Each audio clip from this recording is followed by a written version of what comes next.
Bonsoir à tous, bienvenue sur RP Media. J'aurais bien voulu vous annoncer un poisson d'avril, le poisson d'avril le plus gros possible. Mais je n'ai rien de tout ça. Ce que je veux vous raconter ce soir ressemble de près à un poisson d'avril. Mais quand on connaît les agissements des uns et des autres, on sait qu'il ne s'agit pas d'un poisson d'avril. Pour rappel, le 7 janvier 2015 à Paris, des terroristes ont attaqué les locaux de Charlie Hebdo. Ils ont fait plusieurs morts. S'en est suivi 2 autres attentats à Paris. Au total, il y a eu moins de 10 morts. L'émotion a gagné la planète entière. Vous avez tous suivi à l'époque la présence des chefs d'État africains, en tout cas d'un certain nombre de chefs d'État africains. Et parmi eux, Ibrahim Boubacar Keïta s'est fait remarquer, Macky Sall s'est fait remarquer, Yahi Boni s'était fait remarquer avec son costume bleu, blanc, rouge. Et d'ailleurs, ce jour-là, le président Ibrahim Boubacar Keïta avait versé des larmes. La France est un pays ami. Si la France est attaquée, le Mali est attaqué. C'était les mots du président Ibrahim Boubacar Keïta. Nous remercions le président Ibrahim Boubacar Keïta pour sa capacité à s'inquiéter pour le sort de ses semblables. C'est très bien qu'on s'inquiète dès lors qu'un être humain est attaqué. Revenons au Mali.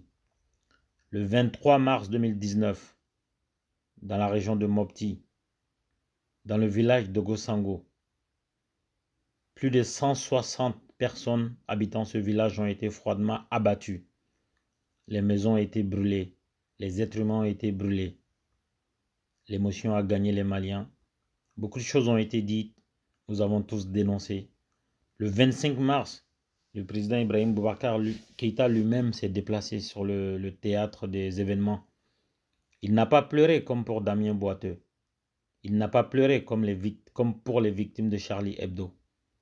Il n'a jamais d'ailleurs pleuré pour un Malien. En tout cas, il s'est déplacé, montrant la gravité des choses. Si on peut douter des mesures qui ont été prises, il faut reconnaître que ce qui nous est arrivé n'a pas de précédent. Abattre froidement 160 personnes en un seul jour, on n'avait jamais vu ça. C'était suffisant pour qu'on se réunisse. C'était suffisant pour qu'on fasse l'union sacrée pour ne plus jamais reproduire cela. Mais quand on voit l'attitude de notre président, du 23 mars au 1er avril, il s'est écoulé une semaine. Une semaine au cours de laquelle il y a eu 3 jours de deuil national. Une semaine au cours de laquelle il ne s'est passé rien d'extraordinaire en dehors de l'assassinat dans d'autres villages Dogons, de plusieurs Dogons. La première fois, c'était des Peuls, au nombre de 160. Et la seconde fois, c'était des Peuls. Et c'est dans cette atmosphère puante que le président Ibrahim Boubacar Keïta a décidé de se déplacer au Sénégal. Il faut rappeler qu'aucun pays du monde n'a envoyé un ministre, un premier ministre ou son président venir soutenir le Mali et son président. Ni la Côte d'Ivoire, qui est un pays frère historiquement, ni la Guinée, ni le Burkina Faso, ni l'Algérie, ni le Niger, ni la Mauritanie, ni le Sénégal.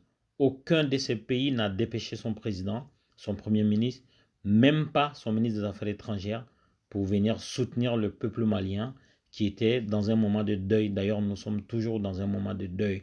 On ne peut pas perdre 160 personnes et s'en sortir indemne. C'est pas possible. Des vies ont été gâchées, des relations ont été brisées, des peuples sont déplacés, des enfants sont déscolarisés, des gens ont perdu leur travail. L'histoire, elle a définitivement changé pour beaucoup de gens.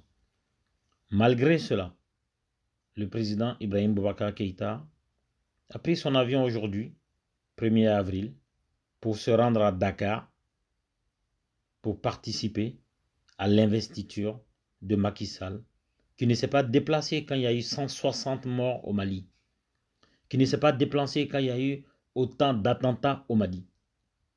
Comment on peut qualifier l'attitude irresponsable du président du Mali? Comment on peut croire à la bonne foi de ce président? Comment on peut penser que ce président se soucie de nous?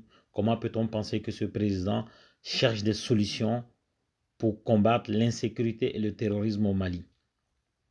Est-ce que le fait de participer à l'investiture de Macky Sall est une solution à apporter aux problèmes des Maliens? La réponse est non. À quoi joue le président Ibrahim Boubacar Keïta? Même si ses ennemis s'étaient déguisés en Ibrahim Boubacar Keïta, il n'aurait pas pu faire pire. C'est comme s'il provoquait le peuple malien. C'est comme si quelque part il se vengeait du peuple malien d'avoir perdu les élections en 2001. C'est comme s'il se vengeait des Maliens d'avoir perdu les élections 5 ans plus tard. C'est comme s'il s'était donné rendez-vous pour venir se venger des Maliens. On n'a jamais vu un président se comporter de telle manière.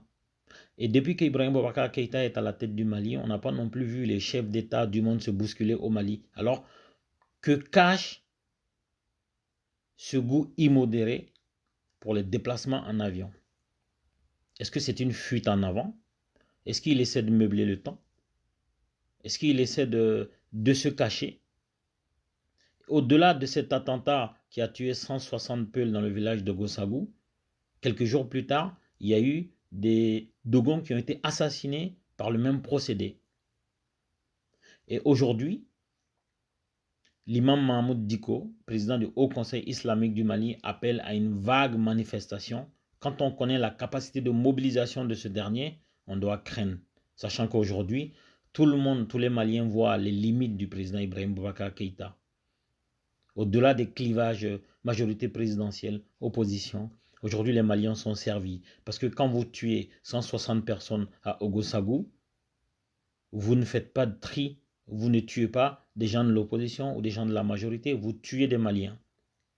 Et ça, le président Ibrahim Boubacar Keïta donne le sentiment de ne pas en faire son problème. On ne peut pas se déplacer à l'étranger quand sa propre case brûle autant. On ne peut pas se présenter à une simple investiture où on aurait pu se faire représenter par son ministre des Affaires étrangères, par son premier ministre, alors que dans son propre pays, les populations sont en train de mourir chaque jour. Les populations sont déplacées. Les écoles sont fermées. Rien ne tourne en rond au Mali. Ibeka donne le sentiment de faire passer les Maliens pour le dernier de ses soucis. En tout cas, sa participation à l'investiture de Macky Sall demain 2 avril 2019 n'a aucun impact positif sur le Mali. Ça ne donne aucune solution au problème malien. C'est limite, il se moque de la vie des Maliens. Ce n'est pas son problème. Et ça, peut-être qu'à un moment donné, les Maliens, il n'est pas tard. Hein? À un moment donné, il faudrait que les Maliens fassent un choix. Soit ils se taisent à jamais, ils laissent Ibrahim Boubacar Keïta continuer jusqu'à la fin de son deuxième mandat, soit ils changent la donne. On ne peut pas faire pire dans un pays. Ce n'est pas possible de faire pire. Ce n'est pas possible de montrer qu'une population, et surtout la population de son pays, passe après tout. Le Sénégal n'a pas dépêché son ministre des Affaires étrangères au Mali pour soutenir le Mali dans ce deuil. Pourquoi Ibrahim Boubacar Keïta va participer à l'investiture de Macky Sall, qui n'en a pas forcément besoin? Ça ne changera rien dans les rapports entre le Mali et le Sénégal. Le Mali est obligé d'utiliser le port du Sénégal. Le Sénégal ne va pas mettre gratuitement à disposition son port. Alors, Ibeka devrait avoir d'autres chats à fouetter. Et cela montre aussi que Ibeka est seul. Parce que s'il n'était pas seul, si Ibrahim Boubacar Keïta avait des conseillers, il y en aurait au moins un qui aurait la dignité de lui dire: Monsieur le Président, n'y allez pas. Ce n'est pas le moment. Le drapeau était en berne. On ne passe pas du deuil à la fête. Je répète, l'investiture d'un président de la République est un moment de réjouissance. Le Mali n'a ni le temps ni les moyens. Il y a des plaies à panser, il y a des larmes à sécher, il y a des peuples à réconcilier. Ibrahim Boubacar Keïta a été élu pour ça. Il n'est pas en train de faire son travail, il est en train de passer son temps à jouir du fruit de sa fonction. Il est en train de profiter d'une vie qu'il n'a pas méritée. Et ça, il faut que les Maliens le sachent. Il était présent à Charlie Hebdo, il a versé des larmes. Personne n'a versé des larmes pour lui, mais il est capable de se déplacer à l'investiture des autres. Les Maliens ne méritent pas ça. C'était la petite analyse que je souhaitais vous faire suite à l'annonce du déplacement du président Ibrahim Boubacar Keïta et sa femme à Dakar pour participer le 2 avril 2019 à l'investiture du président Macky Sall. Merci de m'avoir suivi.